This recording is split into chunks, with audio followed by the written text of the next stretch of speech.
People love to make you feel like you've done something wrong, when in reality, they need to seek help themselves. They're afraid to make changes that could actually make their lives better. But here's the thing, you can't want better for somebody who doesn't want better for themselves. It's been about a month and a half since my roommate moved out. This is how the bathroom was left.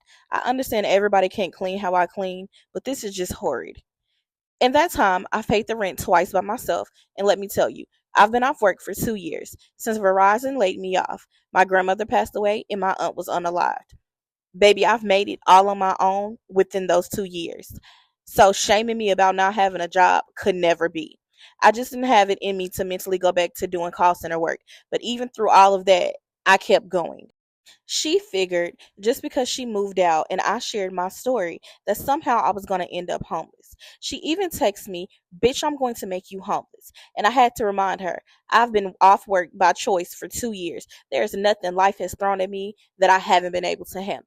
This is coming from a woman who was living in her car with her baby at her lowest and decided to date a man instead of focusing on herself. And I see now that her karma finds her every single day. Meanwhile, I'm treating this whole situation like a blessing in disguise. I have always wanted a bigger house. I just didn't think I could afford it with today's rent prices. But here I am, proving to myself every day just how much of a boss I really am. If I had left her in this position, 2 kids, a man she's taking care of, and pregnant, she would have failed. But me, I'm succeeding beautifully. The moment she left my life, everything started falling into place. I got a new job making more than my last one. My dogs are free to run around. They even have their own room now. Everything I said I wanted, I have, just not in the way that I expected it. And then there's her baby daddy. He had the nerve to text me from a Text Now app asking to pick up his stuff. Mind you, I had already sold his grill. I told him I threw the rest away. Instead of letting it go, he took it upon himself to sneak into my backyard at 3 a.m. He took the rest of the items I had not yet thrown away. I didn't even call the police because I was exhausted. My dog had just had surgery and I didn't have the energy to fight with him. But just know, fuck nigga, I knew you were in my backyard. But since I know you still stalk me and watch my videos, let me be clear. The next time you step foot in my yard, you will not be making it out. And calling me a nasty bitch because you found out I threw your items away and now you will find out I sold your grill too is absurd when you guys left me to pay all the rent and thought I was supposed to still be nice. No, it's fuck you.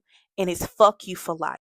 And to the woman you chose to be your baby mother, your issue is not with me, it's within yourself, with the fact that you can't be alone.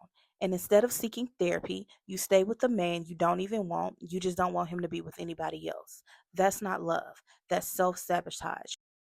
Your insecurities are radiating off of you like a bad smell.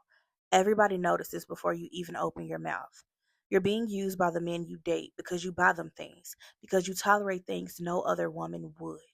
That baby daddy of yours, he's not staying because of love. He's staying because he knows no matter what he does, you won't let him be homeless, you won't let him go hungry, and you won't let him stay horny for too long. He thinks being a father is buying one pack of wipes to share between 2 kids. One day you're going to wake up and realize he was the worst decision you ever made. Maybe then you'll finally pick yourself up and start chasing your own dreams again. Stop blaming everyone else for the mess in your life. You like the roller coaster of chaos you have with him. You had an out, but instead of taking it, you ran right back into the arms of the man you claimed was making you lose your mind. You're still young, still wet behind the ears. Being an adult means having friends who tell you the truth, and being grown enough to tell the truth yourself. Stop sugarcoating your story to make people lean on your side. You're falling out with everyone. And there's one common denominator: you. When you lay your head down at night, think about that little girl. Well, technically, those 3 little girls you have to raise. And ask yourself, do you want them to date a man like the one you're with? Do you want them to live through the same hell you keep choosing for yourself?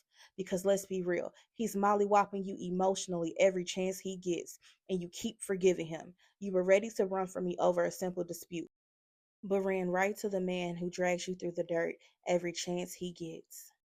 That says everything about where you're really at. And let me add this: you need to seek therapy for the deep trauma rooted issues you face every day.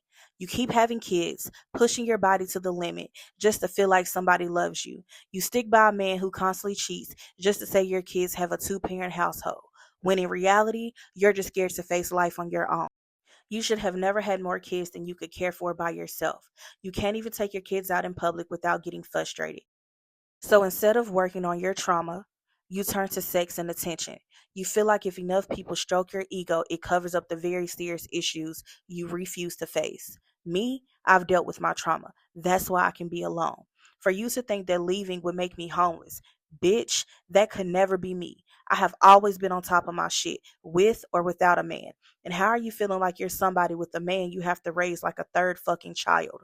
You bought him a car, you got him a job. What did he give you other than a headache, a nut, and another fucking baby? That's not a man I'd ever want to call my husband. But like you said, I knew my husband didn't love me when I married him. But as long as he came home and paid half the bills, I was okay with that. Your fucking self esteem is in the fucking gutter. At the end of the day, you burnt the bridge you will never get back. I don't wish you the best, and I'm too busy building the life I said I wanted and watching everything fall into place.